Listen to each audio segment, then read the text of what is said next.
রাজশাহীতে মৌসুমের শেষের দিকে বাড়ছে আমের বাজার দর। ভরা মৌসুমে আমের বাজার নিম্নমুখী হওয়ায় আম চাষিরা ছিলেন অনেকটাই হতাশ। তবে শেষ মুহূর্তে চড়া মূল্য লোকসান পুষিয়ে নিচ্ছেন তারা। এদিকে আমের এই চড়া মূল্যের কারণে সাধারণ ক্রেতারা বলছেন প্রচলিত জাতের ভালো আমগুলি এখন তাদের ক্রয় ক্ষমতার বাইরে। আরও খবর জানাতে রাজশাহী থেকে সরাসরি যুক্ত হচ্ছেন সহকর্মী জাহিদ হাসান। জাহিদ, হঠাৎ করে কেন বাড়ছে আমের দাম? এখনো কি সিন্ডিকেটের প্রভাব রয়েছে?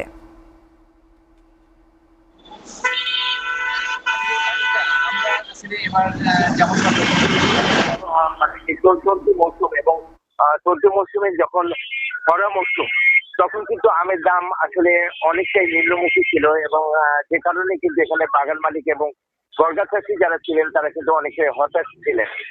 তো সেই সময় আমের দামটা নিম্নমুখী হওয়ার যে বিষয়টি এটা বাগান মালিক এবং যারা বিক্রেতা পাইকারি বিক্রেতা তারা যেমনটা বলছিলেন যে আসলে এবার বৈরী আবহাওয়ার কারণে অর্থাৎ অনাবৃষ্টি এবং অধিক গরমের কারণে কিন্তু একসাথে আমগুলো পেকে যাওয়ার কারণে সেগুলিকে বাগান মালিকরা বাজারজাত করতে বাধ্য হয়েছিলেন। বিশেষ করে আমের যে একটা দৈনিক চাহিদা এই চাহিদার তুলনায় কিন্তু সে সময় আমের বাজারে আমদানি কিন্তু অনেকটা বেড়ে যাওয়ার কারণে তখন কিন্তু আমের দাম অনেকটা নিম্নমুখী ছিল। কিন্তু আমের যখন শেষ মৌসুম এই মৌসুমেই মানে শেষ মুহূর্তে এসে কিন্তু যেগুলো আমাদের প্রচলিত জাত, হ্যাঁ এই জাতগুলির কিন্তু অনেকটি এখন বাজারে পাওয়া যাচ্ছে না এবং যেগুলো পাওয়া যাচ্ছে সেগুলোর দাম কিন্তু অনেকটি চওড়া।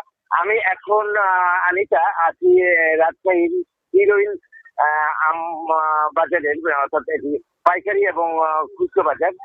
তো এখানে আমার পাশে আছেন একজন পাইকারি বিক্রেতা, তার কাছ থেকে আমরা জেনে নেব যে আমের কোন কোন জাতগুলো এখন পাওয়া যাচ্ছে এবং সেগুলোর দাম কেমন।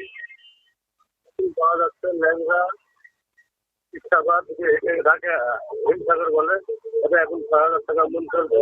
ল্যাংড়া ভালোটা ৪,০০০ টাকা, যে চেলেনা ম্যাংরাটা ৪৮০০ টাকা মন। হিমসাগর যদি বলে রূপালি, আম্রপালি চলছে ২৫০ টাকা মন। হিমসাগর যদি আমরা রাজশাহীতে বলি এটা চলছে ২,০০০ টাকা, ২২০০ টাকা মন। হাড়িভাঙ্গা, বাড়িখোর এগুলা ২২০০ থেকে ২৪০০ টাকা মন।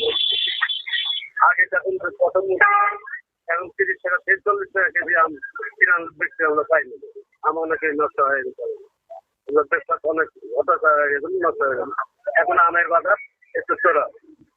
ধন্যবাদ আপনাকে আনিতা। আসলে আম ব্যবসায়ী উনি যেমনটি জানাতে চাইলেন সেটি হচ্ছে যে আসলে আমরা আম বাজারটা যদি লক্ষ্য করি তাহলে এখানে প্রচলিত জাত বলতে এখানে ল্যাংড়া, কৃষাপাত, গোপালভোগ আসলে এই আমগুলি কিন্তু মনে হয় জাতের নাম বলে আমরা আমাদের রাজ্যে এই আমের রাজ্যে কিন্তু পরিচিত এবং